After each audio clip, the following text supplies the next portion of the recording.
Bismillahirrahmanirrahim. Assalamualaikum warahmatullahi wabarakatuh. Waalaikumsalam warahmatullahi Waalaikumsalam warahmatullahi wabarakatuh. wabarakatuh. Sebelum kita mulai perkuliahan siang hari ini secara online, marilah kita sama-sama berdoa untuk bisa memahami apa yang kita bahas nanti, menyelesaikan terapan dengan baik. Ala hadiniyah wa ala kulli salihah. Al-Fatihah.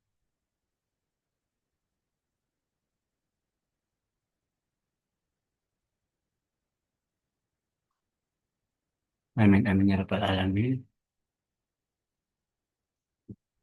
Hari ini kita materi baru ya untuk kelanjutan dari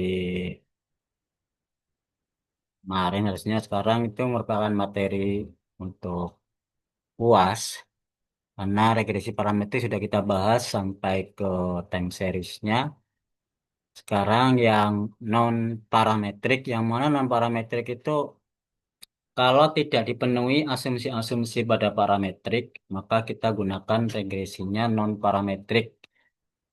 Asumsi-asumsi parametrik itu kan kemarin sudah kita coba ke data. Banyak sekali asumsi-asumsi yang harus kita uji pada data sehingga kita bisa menggunakan regresi parametrik.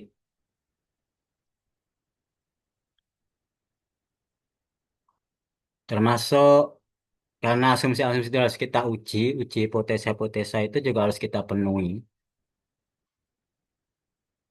Nah, sekarang kita akan bergerak kalau tidak memenuhi, misalkan data tidak memenuhi normal.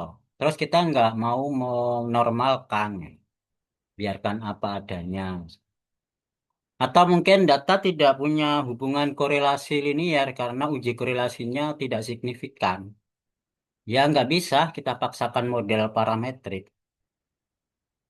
Maka ya solusinya ya harus pakai metode lain selain parametrik yaitu non parametrik. Jadi hal yang paling mudah pada regresi non parametrik itu kalau asumsi parametrik tidak dipenuhi salah satu aja itu bisa kita gunakan non parametrik.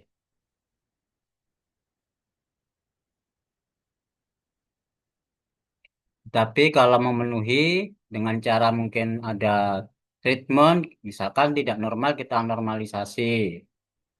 Kemudian tidak ada korelasi. Bagaimana supaya ada korelasi? Kita treatment dengan cara statistik supaya ada korelasi. Misalkan kita nyoba sih menggunakan PCA dan seterusnya. Sehingga terdapat korelasi linier dan seterusnya. Maka itu masih bisa kita gunakan parametrik. Tapi kalau tidak mau ribet, tidak mau apa, dan kita harus menggunakan regresi yang lain yaitu non parametrik. Tapi non parametrik pasti ada sisi kelebihan, juga pasti ada sisi kelemahannya. Kelemahannya yaitu kalau memilih model data, memasukkan data ke modelnya, menentukan dia non parametrik sangat mudah. Pokoknya tidak terpenuhi salah satu asumsi parametrik, udah dia masuk ke non parametrik. Selain itu, misalkan datanya data yang tidak berskala rasio. Datanya itu data yang ordinal. Data, misalkan datanya tingkat pendidikan, SD, SMP, SMA. Seperti itu kan nggak bisa kita hitung rata-ratanya nggak bisa. Dia nggak punya data statistik. Nggak bisa karena dia bukan angka. Jenis kelamin termasuk latar belakang pekerjaan termasuk. Data tempat tinggal juga termasuk. Nah, data-data seperti itu yang bukan data kuantitatif, kita nggak punya data statistik. Statistik itu rata-rata, variansi, dan seterusnya. Itu nggak ada, maka dia nggak punya distribusi. Ya, kalau nggak punya distribusi, jelas apalagi normal gitu ya. Maka jelaslah berarti itu berarti regresi non parametrik. Nah, jadi memilah data supaya dia menjadi non parametrik sangat mudah. Kelemahannya adalah Kelemahannya adalah memodelkannya, estimasinya, itu yang susah. Estimasinya itu sulit.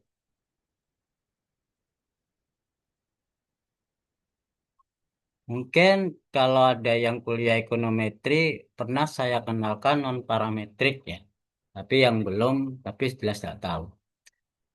Tapi yang di sini di analisis strategi terapan, kita akan mencoba secara praktek.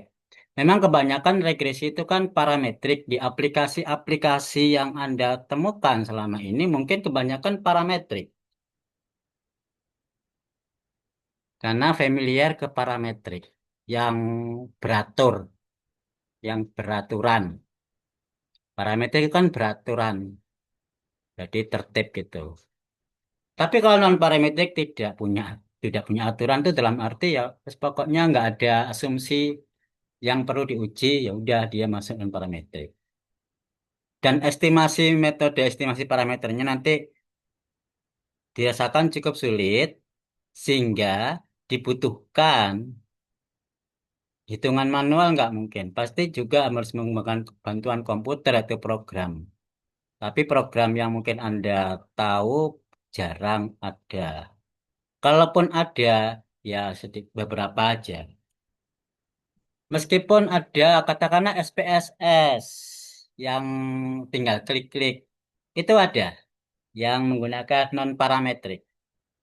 Tetapi kalau di situ dirasa kurang sesuai dengan keinginan kita, regresi estimasi dan sebagainya, pengaturannya susah, maka kita gunakan programming. Banyak bahasa program. Nah, belum itu kita coba apa dan bagaimana non-parametrik itu.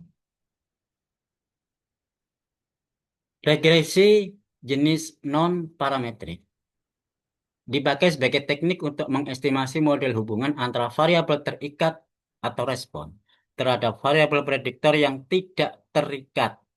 Nah, variabel prediktor yang tidak terikat pada asumsi bentuk kurva atau pola fungsi tertentu. Misal, datanya kita regresikan, kita gambar grafik pencaranya atau katakanlah scatter plotnya. Ada tren linier, berarti kita pakai regresi parametrik linier. Oh, trennya kok sepertinya misalnya naik, turun. Oh, berarti non-linier. Misalkan kuadratik, berarti kita pakai parametrik jenis non-parametrik. Oh, jenis non-linier, bukan non-parametrik. Jenis non-linier kuadratik. Bukan kuadratik, misalkan naik, tapi naiknya nggak linier. Jadi kita bisa pakai eksponensial, regresi logistik misalkan, dan seterusnya. Semuanya itu adalah regresi-regresi parametrik. Modelnya banyak, baik linier maupun non-linier. Bentar ya.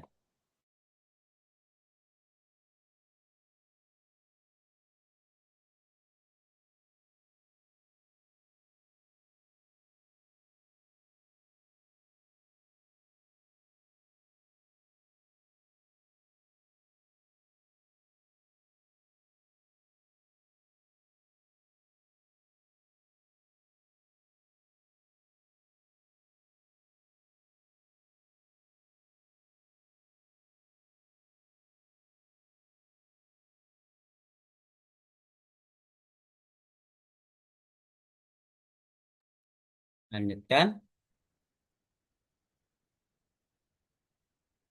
Nah, sekarang bagaimana sih bentuk regresi dari jenis non-parametrik itu? Kan tidak punya aturan. Artinya dia linier bukan, non-linier juga bukan. Jadi nggak punya aturan. Karena nggak punya parameter, sehingga dinamakan non-parametrik. Parameter tadi itu rata-rata, variansi, itu nggak bisa. Jadi trennya nggak ada, nggak punya tren pola, nggak ada pola. Nah, kita bisa memodelkan secara umum, lah karena ini nggak jelas, kita simpulkan YT sama dengan F X T plus epsilon T sebagai errornya. Di mana F itu fungsi. Fungsinya nggak jelas juga. Fungsi apa ini? Nggak jelas. Linier bukan, non-linier juga bukan. Kalau parametrik kan jelas. Linier, kuadratik, kubik itu polinomial. Eksponensial, logistik itu parametrik. Jelas, ada parameternya. Sekarang tidak ada parameter, berarti dikatakan non-parametrik. Makin bingung kan, modelnya kayak apa? Nah, mau dimodelkan modelnya gak jelas, mau estimasi parameternya nggak ada. Nah, inilah kebingungan kita di awal di situ, yang gak jelas. Jadi mau modelkan modelnya juga gak jelas. Mau mengestimasi parameternya mana nggak ada, nggak jelas. Ini misterinya non parametrik. Tapi regresi ini bisa dimodelkan dalam bentuk umum sebuah fungsi yang umum yang nggak jelas plus error karena ini regresi pasti ada error yang mana errornya itu adalah berdistribusi normal rata-rata nol variansinya katakanlah sigma kuadrat. Paham ya? Lanjut. Nah, sekarang bagaimana mengestimasi regresi non parametrik? Secara teori ada beberapa. Di antaranya regresi polinomial lokal, regresi kernel, regresi spline. Masing-masing ini nanti juga ada pengembangan sendiri-sendiri, punya cabang-cabang sendiri. Kalau polinomial lokal, namanya polinomial itu kalau orde 1 kan linier, orde 2 kuadratik, orde 3 kubik, dan seterusnya. Kernel juga nanti ada banyak, spline juga ada banyak. Nah, ini kita pelajari dulu pengenalan satu persatu. Nanti prakteknya gimana satu nanti. Meskipun pengenalan teorinya tidak semendalam kalau kita kuliah ekonometri. Kita coba satu estimasi menggunakan metode regresi polinomial lokal. Nah, ini ada kata-kata lokal. Lokal itu berarti dilokal-lokalkan. Jadi gambarannya begini. Saya gambarkan dulu.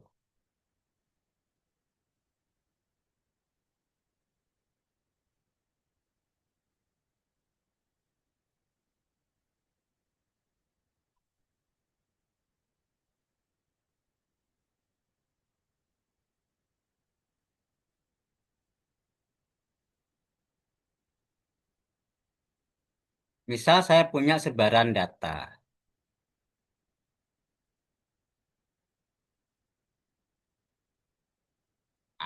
Sebaran datanya begini, nggak jelas. Kalau linear, digambarkan linear itu begini. Nah, ini pasti banyak errornya ini. Kalau kuadratik, eksponensial, gimana? Datanya juga nggak cocok. Nah, apalagi mungkin di sini distribusinya nggak normal, apalagi udah nggak bisa parametrik. Lantas, bagaimana cara mengestimasi model secara polinomial lokal? Kita coba.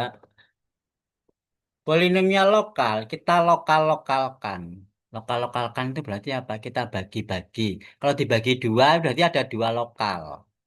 Dibagi tiga, ada tiga lokal. Dan seterusnya.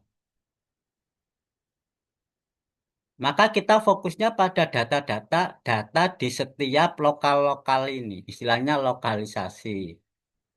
Dalam dalam arti positif ya, lokalisasi positif. Kita di lokal satu ini cuma ada satu data. Kalau satu data, ya udah berarti gambarnya linear begini. Nah, kalau seperti ini gimana ngambilnya? Jadi kita pakai aja ini. Satunya error, nggak apa-apa, error satu. Kalau ini sendirian, ya ini begini. Ini linear ya, linear dalam arti garis lurus ya, linear itu. Misalkan gini. Nah, ini namanya polinomial lokal, tapi orde satu. Istilahnya linear lokal. Poli itu kan orde banyak. Kalau orde satu namanya linear lokal. Berarti banyak regresi. Iya, banyak regresi yang tidak menyambung. Nah, lantas bagaimana lanjutannya? Kok tidak sambung menyambung antara ini nggak nyambung, ini nggak nyambung. Nah, inilah nanti fungsi dari bandwidth dan kernel. Bandwidth itu apa sih? Bandwidth, bandwidth itu kalau internet itu apa ya? Kekuatan sinyal, bandwidth. Kalau di sini bandwidth itu adalah lebarnya ini. Lebarnya partisi-partisi ini. Selebar apa? Semakin lebar, misalkan gini, tadi kan kita coba dua. Kalau cuma dibagi dua, berarti regresinya begini nanti. Nah, berarti banyak errornya. Semakin banyak error kalau lebarnya semakin besar. Semakin kecil bandwidth, maka errornya juga makin kecil. Sehingga makin banyak bandwidthnya. Tetapi kalau terlalu kecil bandwidthnya, itu dikatakan sebagai underestimate. Kalau makin besar, overestimate. Jadi makin besar, overestimate. Maka harus dicari tengah-tengahnya, mana yang optimal. Di antara paling kecil dan paling besar belum tentu di tengah-tengah. Optimalnya di mana? Jadi pemilihan bandwidth-nya, katakanlah disebut sebagai H. Ini harus dipilih. Memilih bandwidth optimal bisa menggunakan metode cross validation atau secara general general cross validation GCV. Ini bisa dipilih melalui metode ini. Mana yang menghasilkan nilai nilai apa? Nilai MAP terkecil atau menghasilkan nilai CV atau GCV yang terkecil. Selain bandwidth itu juga dipengaruhi oleh fungsi pembobot. Loh kok pembobot? Bukankah pembobot itu metodenya WLS, weighted least square ya? Pembobotnya itu digunakan sebagai pembobotnya ini untuk mendekatkan fungsi-fungsi yang terpisah ini loh. Nah, pembobotnya kita pakai fungsi kernel. Pembobotnya kita gunakan fungsi kernel ini sebagai pembobot. Nah, makin susah ya. Jadi kita menentukan kriteria dua ini untuk yang optimal yang mana. Kalau kernel boleh pilih salah satu. Tetapi kalau bandwidth harus disimulasikan semua mana yang dipilih optimal berdasarkan nilai GCV atau CV sehingga menghasilkan MAP terkecil.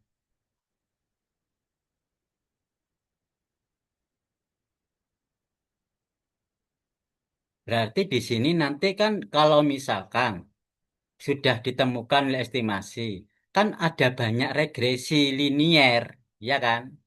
Ini regresi linier parameternya sendiri, ini parameternya sendiri, ini parameternya sendiri-sendiri, betul. Parameternya ada banyak.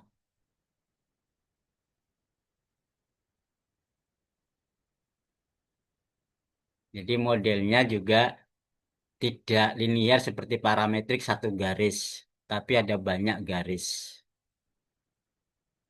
Dari gambaran sekilas awalan ini ada yang mau ditanyakan, silakan sebelum saya lanjutkan.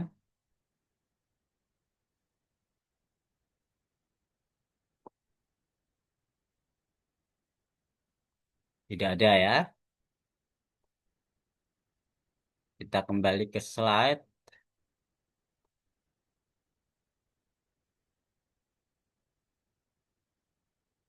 Ada beberapa jenis fungsi kernel, di antaranya kernel Gaussian. Gaussian ini hampir mirip dengan fungsi normal. Ada fungsi kernel triangular, Epanikov, kernel kuartik, triweek, cosinus, dan uniform. Ini tinggal pilih salah satu aja. Kalau pilih beberapa, boleh dibandingkan mana yang terbaik. Ini fungsi penghalusnya yang akan menggabungkan pecahan-pecahan tadi.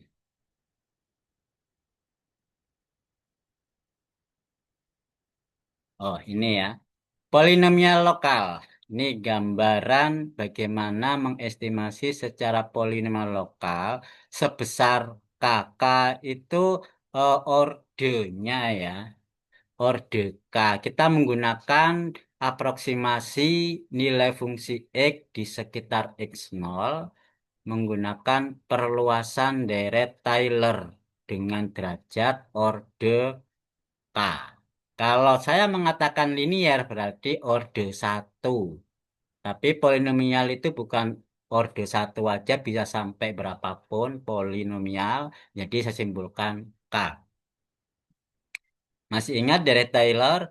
Fungsi fx didekati dari nilai fungsi sebuah titik, katakanlah x0. X0 kemudian ditambah dengan turunannya dan selisihnya.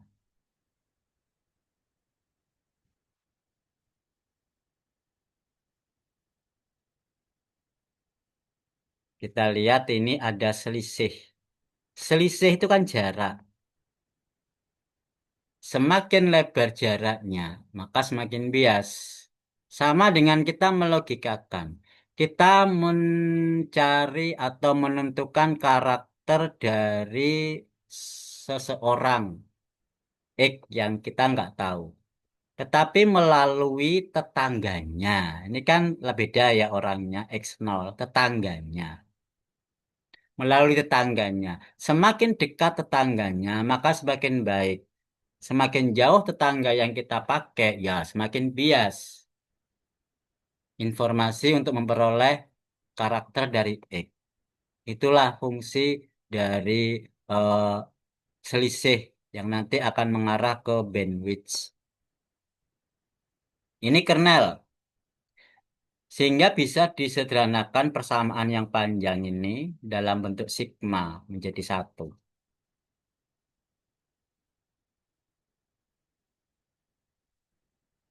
Ya, ini F asen I, asen ke I, turunan ke I. Turunan pertama, kalau ode 1 turunan pertama, kalau ode 2 pakai turunan kedua dan seterusnya. Nah, yang ini kita simbolkan sebuah variabel lambda I. Turunannya kan akan membentuk sebuah nilai kalau dimasukkan nilai X0 per I faktorial. I faktorial itu ya tergantung ordenya. Kalau orde 1 ya 1, kalau orde 2 ya 2 faktorial dan seterusnya. Nah, itu akan membentuk sebuah nilai. Nilai itulah kita simbolkan sebuah variabel baru lambda I. Inilah parameternya baru muncul. Parameternya muncul di sini. Ini variabelnya. Tapi variabelnya melalui selisih X dengan X0 yang kita katakan sebagai titik pusat.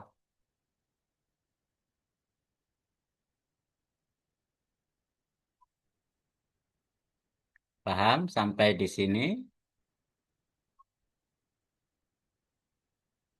Dulu sementara, paham ya? Mengestimasi estimasi ini kan sudah berbentuk seperti linier biasa, ya kan? Seperti linier biasa. Jadi ini didekati melalui fungsi linier kalau dia order 1. Order 1 berarti hanya I-nya 0 sampai 1. Nah, kalau I-nya 0 sampai 1 misalkan ya, ini bisa kita tulis menjadi lambda 0 X min X0 pangkat 0 dulu ya. Pangkat 0 itu kan sama dengan 1 ya. 1 kan berarti nggak perlu ditulis ini. Ya, hapus kalau gitu. Terus ditambah lambda 1 X min X0 pangkat 1. Pangkat 1 yang, nah, pangkat 1 ini. Nah, ini. Nah, ini kan linier. A plus BX. Tapi X-nya X min X0. Linier ini. Di parametrik regresi linier bisa kita estimasi melalui least square. Ya. Nah, melalui least square. Tapi ingat di sini karena dia non-linier tidak memenuhi normal kan? Nggak boleh pakai OLS. Harus pakai WLS. W itu weighted, terboboti. Nah, yang ikut ekonometrika kembali teringat itu. Terboboti. Bobotnya itu nanti kita pakai fungsi kernel. Begitu.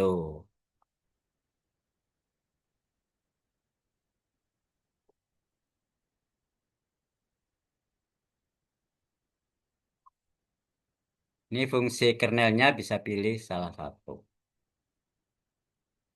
Sampai di sini ada yang mau ditanyakan pelan-pelan.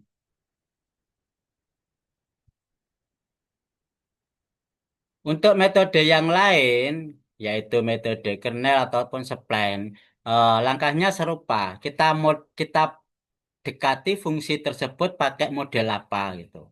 Modelnya itu memunculkan parameter. Parameternya diestimasi secara WLS. WLS. Karena harus pakai bobot.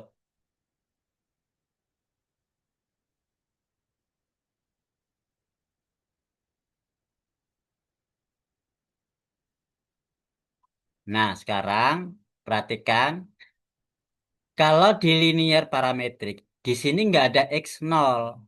Karena di sini ada X0, itu titik pusat. Nah, titik pusatnya kan banyak. Karena di sini lokal-lokal seperti tadi. Kembali ke tadi.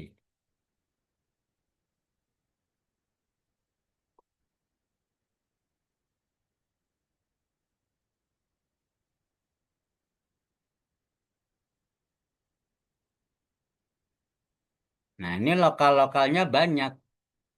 Yang hijau-hijau, yang biru-biru ini kan regresi-regresinya, lokal-lokalnya. Titik pusatnya, nah ini titik pusatnya. Sekarang saya clearkan aja, saya gambar ulang, saya beri munculkan datanya, sebaran datanya yang tidak berdistribusi normal, seperti ini.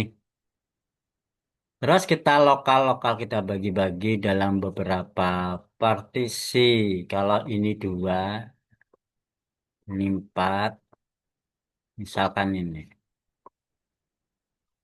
Kita harus menentukan dulu siapa titik pusatnya ini. Berarti di sini titik pusatnya, tengah-tengah misalkan. Kita buat garis liniernya. Ini pusatnya, ini tetangganya. Tangganya ada 2 ini. Berarti kita tarik garisnya, katakanlah yang optimal, yang dekat dengan tetangganya di ini. Ini titik pusat tengah-tengahnya di mana ini? Kita cari misalkan ini ya. Langsung kita mau ke atas atau ke bawah, bebas mana. Misalkan ini titik pusatnya.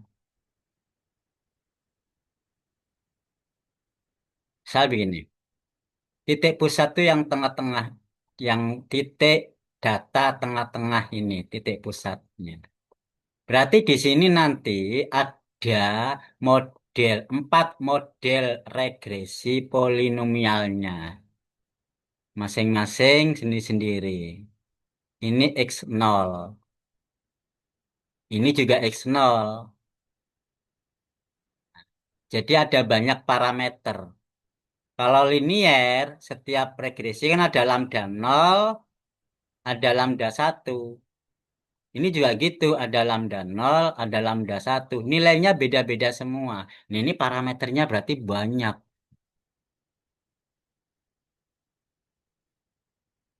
Begitu gambarannya beda dengan regresi linier di parametrik.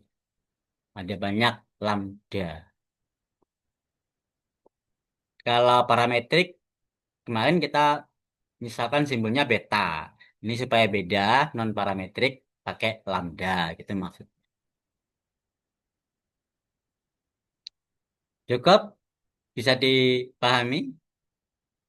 Ada mau ditanyakan? Silahkan sebelum dilanjutkan.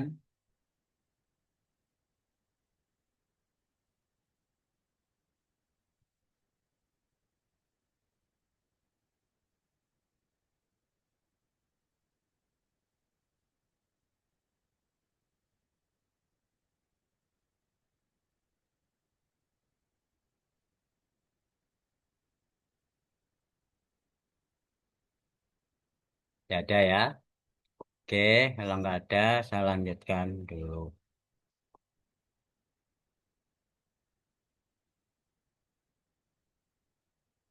Saya buat sebuah contoh kasus sebagai gambaran awal.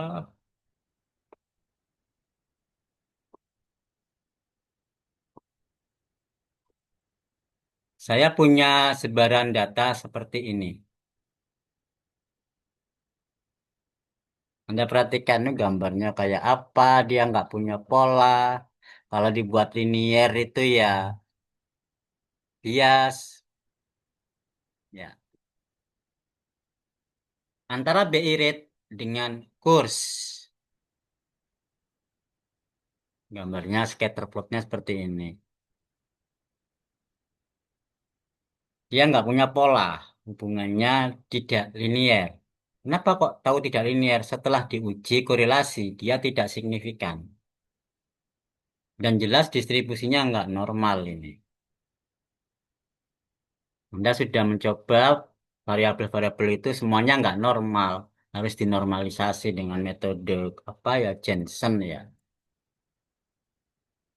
Oke, kita coba ini dengan metode non parametrik menggunakan estimasi polinomial lokal.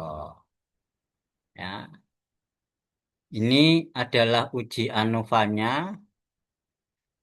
Tetap uji R kuadrat dipakai, uji signifikansi dipakai. Itu kan kalau sudah dimodelkan dan lambdanya dicari, baru diuji parameternya. Itu sama dengan parameter, menguji parameternya. Menguji parameternya sama menggunakan signifikansi p-value itu tetap sama. Karena sudah menjadi polinomial lokal.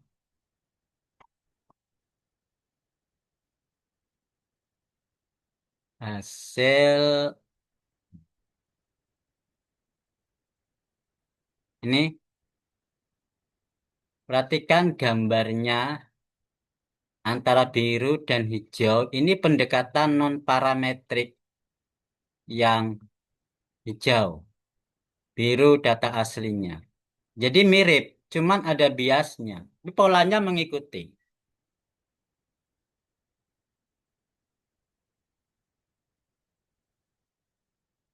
Termasuk ini juga. Oke, selanjutnya. Pemilihan bandwidth-nya, ini pemilihan bandwidth mana sehingga menghasilkan nilai GCV yang terkecil. Ternyata bandwidth-nya sekian. MAP-nya 77. Lumayan besar. Tapi MAP ini belum belum ke data testing ya. Ini baru data training. Hmm. Oke, cukup itu aja. Ini adalah prediksi prediksi data. kalau diperbesar. Sementara itu gambaran singkat mengenai non-parametrik menggunakan polinomial lokal. Estimasinya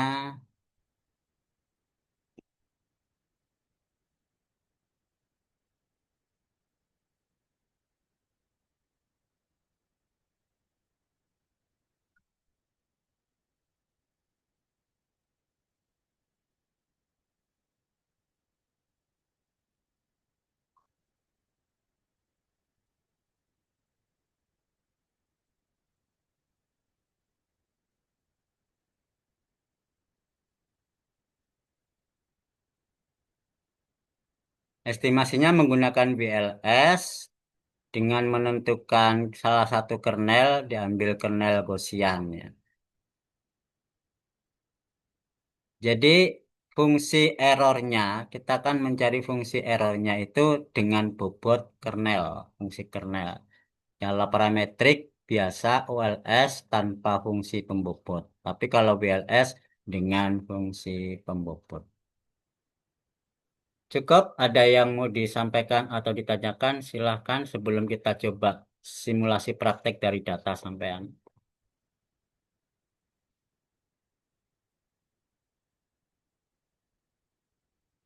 Tidak ada masalah?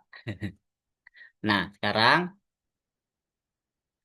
tugasnya untuk dipraktekkan. Kalau kemarin tugas itu adalah satu variabel non-parametrik, kita gunakan dua variabel, yaitu Y dan X.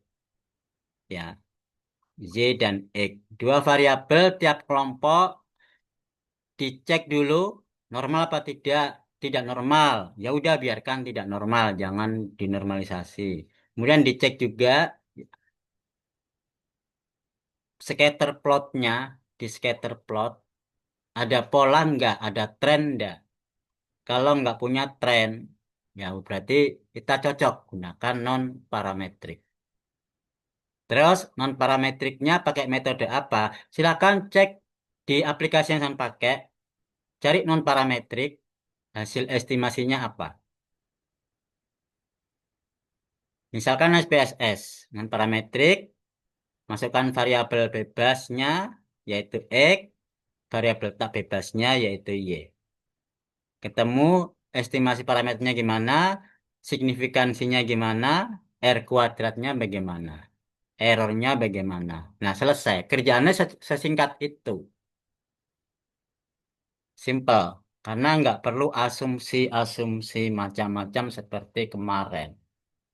Kemarin kan apalagi mulai denormalisasi, stasionaritas, uji korelasi, heteros, bla bla bla bla bla. Sampai berminggu-minggu kita kerjakan itu. Nah, apakah non parametrik ini cukup satu hari? Silakan dicoba. SPSS lebih mudah digunakan. Kalau tidak ada atau tidak punya, pakai aplikasi yang lain, boleh silakan.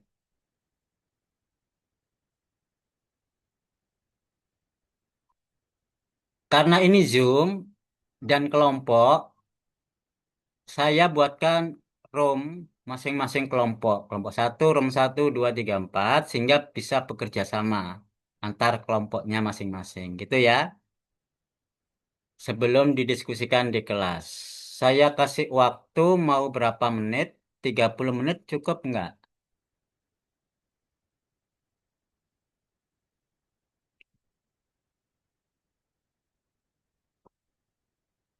Kurang, Pak. Kurang. Ah, ya 1 jam berarti. Iya, Pak.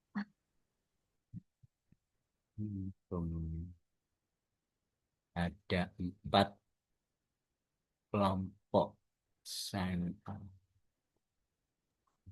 Pak, itu berarti variabelnya milih ya, Pak?